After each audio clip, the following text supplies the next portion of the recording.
এই ভিডিওতে পশ্চিমবঙ্গ মধ্যশিক্ষা পর্ষদের নবম শ্রেণীর গণিত প্রকাশ বইয়ের 15 নম্বর অধ্যায়ের কোষে দেখি 15.1-এর 19-এর দাগের যে 5টি প্রশ্ন আছে সেই 5টি প্রশ্নর সমাধান করে দেওয়া হলো। প্রথম প্রশ্নে কি বলা হয়েছে? একটি বর্গক্ষেত্রের কর্ণের দৈর্ঘ্য 12√2 সেমি। বর্গক্ষেত্রটির ক্ষেত্রফল, এখানে কয়েকটা অপশন দেওয়া আছে। একটা হচ্ছে 288 বর্গ সেমি, 144 বর্গ সেমি, 72 বর্গ সেমি এবং 18 বর্গ সেমি। আমাদের কি করতে হবে? প্রথমে বর্গক্ষেত্রটির ক্ষেত্রফল বের করার ক্ষেত্রে বর্গক্ষেত্রটির বাহুর দৈর্ঘ্য বের করতে হবে। তাহলে চলো বের করি বর্গক্ষেত্রটির বাহুর দৈর্ঘ্য কীভাবে বের করব। বর্গক্ষেত্রটির এই কর্ণের দৈর্ঘ্যটাকে কাজে লাগিয়ে বাহুর দৈর্ঘ্য বের করে নেব। দেখছি কীভাবে বের করি। এটা হলো 19-এর 1-এর দাগের প্রশ্ন। কি বলা আছে? কর্ণের দৈর্ঘ্য 12, কর্ণের দৈর্ঘ্য 12√2 কত সেমি। আমরা বর্গক্ষেত্রের কর্ণের দৈর্ঘ্যের একটা সূত্র জানি। সূত্রটি হলো কর্ণের দৈর্ঘ্য সমান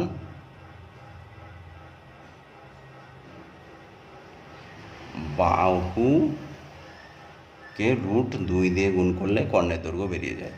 আচ্ছা, এখানে যে বর্গক্ষেত্রের কথা বলা হচ্ছে, আমরাও কিন্তু সেই বর্গক্ষেত্রেরই কর্ণের দৈর্ঘ্য বের করছি।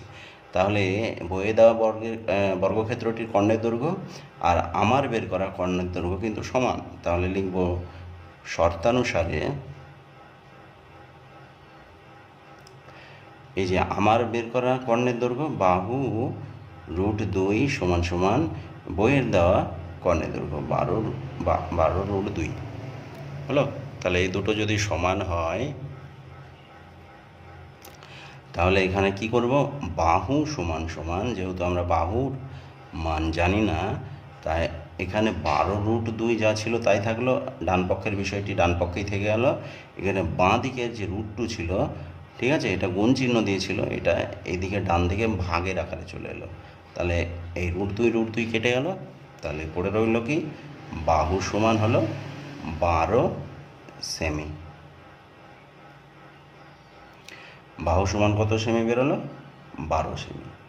এবার ক্ষেত্রফলে কি হবে? অতএব ক্ষেত্রফল সমান দেখো আমি এখানে আঁকছি একটা বর্গক্ষেত্র।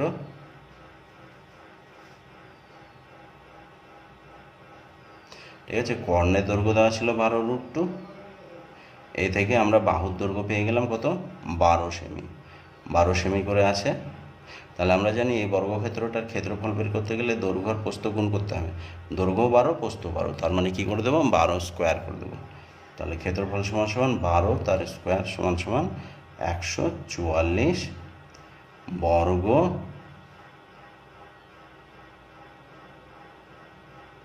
সেমি। এটা হলো আমার অ্যান্সার। আশা করি তোমরা বুঝতে পেরেছ। ঠিক আছে, একদম সহজ প্রশ্ন। 2 নম্বর প্রশ্নে কি বলা হচ্ছে? যদি একটি বর্গক্ষেত্রের ক্ষেত্রফল A1 বর্গ একক এবং ওই বর্গক্ষেত্রের কর্ণের উপর অঙ্কিত বর্গক্ষেত্রের ক্ষেত্রফল A2 বর্গ একক হয়, তাহলে A1:A2 হবে। এখানে 4টে অনুপাত দেওয়া আছে, এটা আমাদেরকে বের করতে হবে। চলো করে দেখাই তোমাদেরকে। তাহলে চলো 2-এর দাগে কি বলা হচ্ছে? বলছে বর্গক্ষেত্রের ক্ষেত্রফল A1 বর্গ একক। তাহলে ক্ষেত্রফল কি আছে এটা লিখে নিই। ক্ষেত্রফল A1 বর্গ একক। এবার কি বলা আছে? কর্ণের দৈর্ঘ্য দেওয়া আছে। না, কর্ণের দৈর্ঘ্য দেওয়া নেই, কর্ণের উপর যে বর্গক্ষেত্রটা আঁকা আছে তার ক্ষেত্রফল দেওয়া আছে। তাহলে কর্ণের উপর অঙ্কিত বর্গক্ষেত্রের ক্ষেত্রফল কত আছে? এইটা দেওয়া আছে A2 বর্গ একক। হলো। এবার দেখো ভালো করে চিত্রটা দেখো, একটা চিত্রের সাহায্যে বোঝাচ্ছি। এইটা হলো আমার বর্গক্ষেত্র। ঠিক আছে, বর্গক্ষেত্র যদিও হলো না, আয়তক্ষেত্র হয়ে গেল। আচ্ছা, বর্গক্ষেত্র করে দিচ্ছি, এই যে কেটে দিলাম এই অংশটা, তাহলে এবার হয়ে গেল বর্গক্ষেত্র। এবার দেখো এই বর্গক্ষেত্রের ক্ষেত্রফলটা হচ্ছে A1। আবার এই বর্গক্ষেত্রের কর্ণ দিয়ে একটা বর্গক্ষেত্র টানা হয়েছে, তার ক্ষেত্রফলটা হবে, এই ক্ষেত্রফলটা হবে A2। তাহলে প্রথমে আমরা এই বর্গক্ষেত্রের প্রথমে যে বর্গক্ষেত্রটা এঁকেছিলাম তার বাহুর দৈর্ঘ্য A ধরলাম, ধরি বাহুর দৈর্ঘ্য A একক, তাহলে ক্ষেত্রফল কী হবে? অতএব ক্ষেত্রফল হবে A স্কোয়ার একক, কেননা দৈর্ঘ্য আর প্রস্থ দুটোই A, তাহলে দুটো A মানে কি A আর A, তাহলে দুটো এতে তো A দুটো লিখে দিয়েছি মানে A স্কোয়ার। এবার কর্ণের দৈর্ঘ্য সূত্র কি? কর্ণের দৈর্ঘ্য সূত্র হচ্ছে কর্ণের দৈর্ঘ্য সমান হবে বাহু রুট 2, এটা বাহু আর এটা রুট 2। তাহলে কর্ণের উপর অঙ্কিত বর্গক্ষেত্রের ক্ষেত্রফল হবে কর্ণের উপর অঙ্কিত বর্গক্ষেত্রের ক্ষেত্রফল কত হবে? আমরা জানি যে এই যে বর্গক্ষেত্রটা, কর্ণের উপর যে বর্গক্ষেত্রটা আঁকা হয়েছে, এই কর্ণের দৈর্ঘ্যটা বেরোলো কত? A root 2। তাহলে প্রত্যেকটা বাহু A রুট 2, তাহলে দৈর্ঘ্য A রুট 2, প্রস্থ A রুট 2। তাহলে ক্ষেত্রফল কত হবে? A রুট 2কে স্কোয়ার করে দাও, তাহলে কি হবে? এই যে রুটের বাইরে যে A আছে, এর সঙ্গে স্কোয়ারে গুণ করলে A স্কোয়ারে হলো, আর রুট আর স্কোয়ারে গুণ করলে রুট থাকবে না, তাহলে থাকবে শুধু 2। দুইটা সামনে দিয়ে দাও, তাহলে A স্কোয়ার। তাহলে অনুপাতটা কি দাঁড়ালো? প্রথমে যে ক্ষেত্রফলটা হয়েছিল সেটা হলো A স্কোয়ার, আর পরে যে ক্ষেত্রফলটা বেরোলো কর্ণের ওপর বর্গক্ষেত্রের, সেটা হলো 2A স্কোয়ার।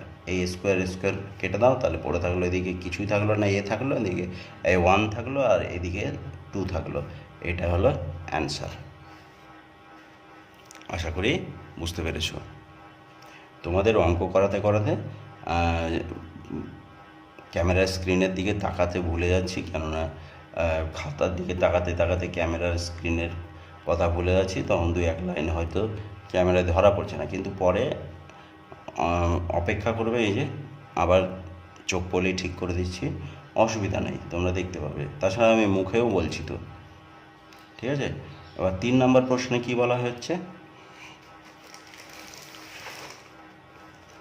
3 নম্বর প্রশ্নে বলছে 6 মিটার লম্বা 4 মিটার চওড়া এরকম একটা আয়তাকার জায়গা 2 ডেসিমি বর্গ টালি দিয়ে বাঁধাতে হলে কতগুলি টালি লাগবে? তাহলে দেখো, টালি যে দেওয়া আছে, টালির যে আকার সেটা ডেসিমিতে দেওয়া আছে, আর এটা বর্গাকার টালি, মানে এদিকে 2 ডেসিমি 2 ডেসিমি দৈর্ঘ্য, 2 ডেসিমি প্রস্থ 2 ডেসিমি, কিন্তু আমার জায়গাটা যে জায়গাটা দেওয়া আছে সেটা কিন্তু মিটারে দেওয়া আছে, তাহলে মিটারটাকে ডেসিমিটারে নিয়ে আসতে হবে। তাহলে 6 মিটার জায়গার দৈর্ঘ্য, 3 নম্বরেরটা জায়গার দৈর্ঘ্য 6 মিটার, এটাকে ডেসিমিটারে নিয়ে এলে কী হবে? 6 গুণিত 10 সমান সমান 60 ডেসিমি হলো, এই যে 60 ডেসিমি। এবার জায়গার প্রস্থ কত আছে? 4 মিটার। 4 মিটারকে আমরা ডেসিমিটারে গুণ নেব, তাহলে 4 গুণিত 10, মিটারকে ডেসিমিটার করতে গেলে 10 দিয়ে গুণ হবে, তাহলে কত হবে? 40 ডেসিমি হলো। এবার জায়গার ক্ষেত্রফল বের করব। জায়গার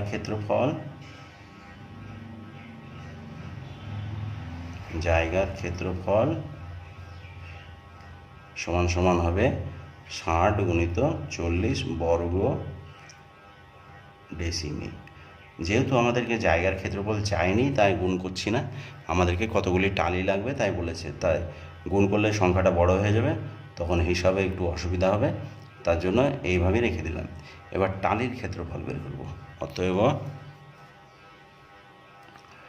টালির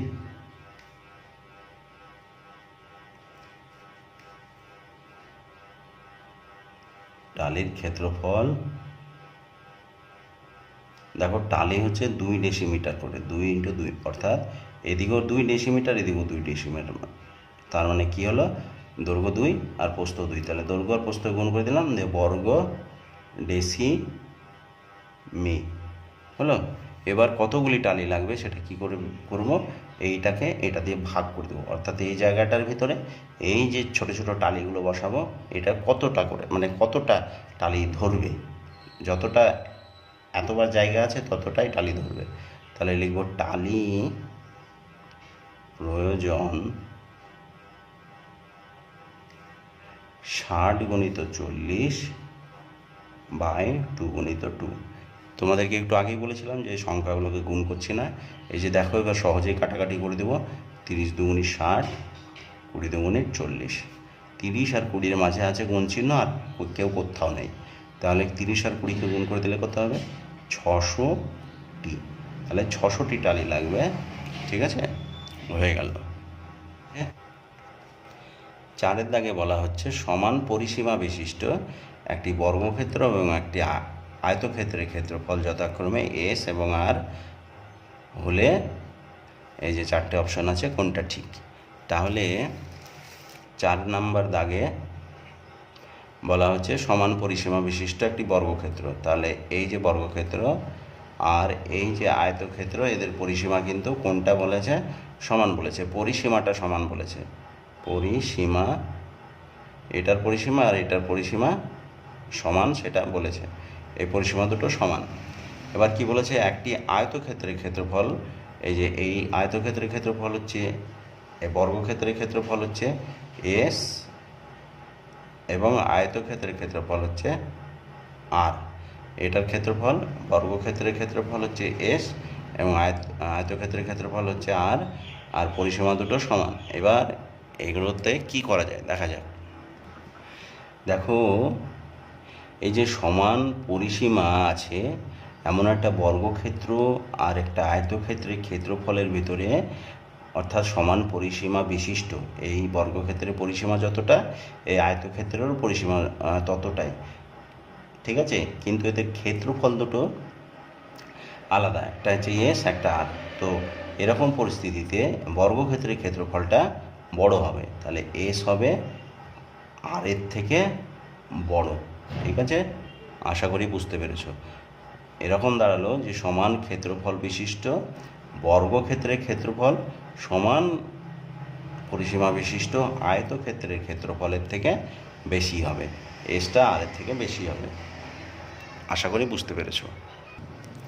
এবার দেখো 5 নম্বর প্রশ্নে, একটি আয়তক্ষেত্রে কর্ণের দৈর্ঘ্য হচ্ছে 10 সেমি এবং ক্ষেত্রফল হচ্ছে 48 বর্গ সেমি হলে আয়তক্ষেত্রটির দৈর্ঘ্য ও প্রস্থের সমষ্টি, অর্থাৎ দৈর্ঘ্য ও প্রস্থ বের করতে হবে এবং তাদের সমষ্টি অর্থাৎ যোগ করতে হবে। তাহলে 5 নম্বরের প্রশ্নে যেটা বলা হয়েছে সেগুলো লিখে নিই। প্রথমে বলেছে কর্ণের দৈর্ঘ্য, কর্ণের দৈর্ঘ্য, চিত্রটা কিন্তু আয়তাকার, ঠিক আছে, কর্ণের দৈর্ঘ্য কত আছে, 10 সেমি। ক্ষেত্রফল কত আছে, ক্ষেত্রফল আছে 48 বর্গ সেমি হলো। এবার এই দুটোকে কাজে লাগিয়ে আমরা দৈর্ঘ্য ও প্রস্থ বের করব। ধরছি এই যে আয়তাকার চিত্র, এর দৈর্ঘ্য a মিটার ধরছি, প্রস্থ b মিটার ধরছি। ধরি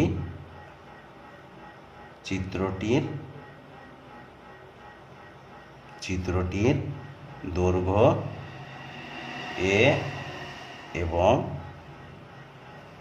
প্রস্থ b মিটার, এই সেমিতে আছে, a এবং b সেমি, ঠিক আছে, যে এককে থাকবে সেই এককটাই লিখতে হবে, সেমি কিন্তু এটা হলো সেমি। এবার ক্ষেত্রফল কি দাঁড়াবে, ক্ষেত্রফল হবে a আর b এর গুণফল বর্গ সেমি।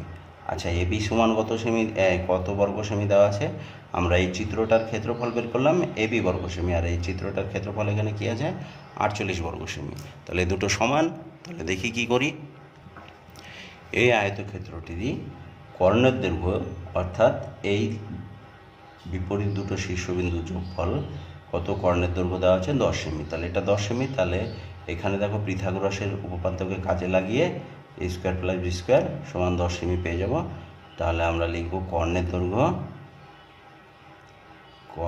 দৈর্ঘ্য সমান সমান রুট ওভার, ভূমিটা হচ্ছে এ আর এ স্কোয়ার আর লম্বটা হচ্ছে বি স্কোয়ার। ঠিক আছে, দেখো এবার আমরা কি করছি, প্রথমে আমরা কর্ণের দৈর্ঘ্য যেটা দেওয়া আছে সেটাকে শর্তানুসারে করলে পাই এ স্কোয়ার প্লাস বি স্কোয়ার সমান সমান 10 স্কোয়ার, কেননা কর্ণের দৈর্ঘ্য 10 সেমি বলা আছে। তাহলে এই দুটো সমান, যেহেতু এগুলো এমসিকিউ তাই ডিটেলসে করছি না। তাহলে এই রুটটা আচ্ছা 10 স্কোয়ার লেখা ভুল হয়ে গেল, 10 সেমি। আচ্ছা, এবার এই রুটটা এদিকে চলে এলে কী হয়ে যাবে, এ স্কোয়ার প্লাস বি স্কোয়ার সমান সমান এই স্কোয়ার, এই যে রুটটা এদিকে এলে স্কোয়ার হয়ে যাবে। তাহলে কী হবে, এ স্কোয়ার প্লাস বি স্কোয়ার সমান সমান কত দাঁড়ালো 100, হলো। আবার এখানে এ বি সমান কত দেওয়া আছে, এ বি সমান ক্ষেত্রফল সমান, এই যে চিত্রটির ক্ষেত্রফল এ বি সমান 48। তাহলে এটা পেলাম, আবার এ বি সমান কি পেলাম 48। এবার এই দুটো তথ্যকে কাজে লাগিয়ে আমি দেখো কি করি, প্রথমে আমরা লিখব এই কর্ণের দৈর্ঘ্য আর এই ক্ষেত্রফলটাকে যোগ করব। তাহলে দেখো আবার কি করছি, এ স্কোয়ার প্লাস বি স্কোয়ার, ঠিক আছে, এটা আলাদা পার্ট, এ স্কোয়ার প্লাস বি স্কোয়ার এটা হচ্ছে আমার কর্ণের দৈর্ঘ্য, তার সঙ্গে ক্ষেত্রফলটাকে যোগ করলাম এ বি, আর এদিকেও তাই করব 100 যোগ 48। তাহলে দেখো এ স্কোয়ার প্লাস এ বিটাকে এদিকে দিয়ে দাও প্লাস বি স্কোয়ার সমান সমান 100 যোগ 48।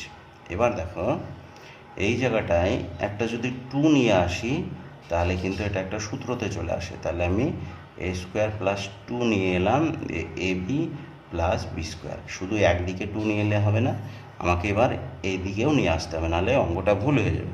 তাহলে কোন জায়গায় নিয়ে আসবো, স্কোয়ারের পরে প্লাস চিহ্নের পরে নিয়ে এসেছি, তাহলে এটার পরে নিয়ে আসবো 100 যোগ এই যে প্লাস চিহ্ন এর পরে 2 নিয়ে এলাম, দেখুন তো যা আছে 48। তাহলে এটা কিসের সূত্র, a square plus 2ab plus b square, a plus b তার হোল স্কোয়ারের সূত্র সমান সমান এটা কী হবে 48 দুগুণে 96, তার সঙ্গে 100কে যোগ করলে কত দাঁড়াবে 196। এবার শুধু এ প্লাস বি সমান সমান কী হয়ে যাবে, এই যে স্কোয়ারটা দিকে রুট হয়ে যাবে, তখন এটা হয়ে যাবে 14 সেমি। 14 সেমি। দরকার হলে এই জায়গাটায় আরেকটা লাইন করে দিচ্ছি, এ প্লাস বি, ঠিক আছে, এ প্লাস বি, এই যে এই রুট ওভারটা এদিকে চলে এলো, তাহলে হয়ে গেল 196টা রুটের ভিতরে চলে এলো, ঠিক আছে, 196টা রুটের ভিতরে চলে এলো। তাহলে এ প্লাস বি সমান দাঁড়ালো 14 সেমি।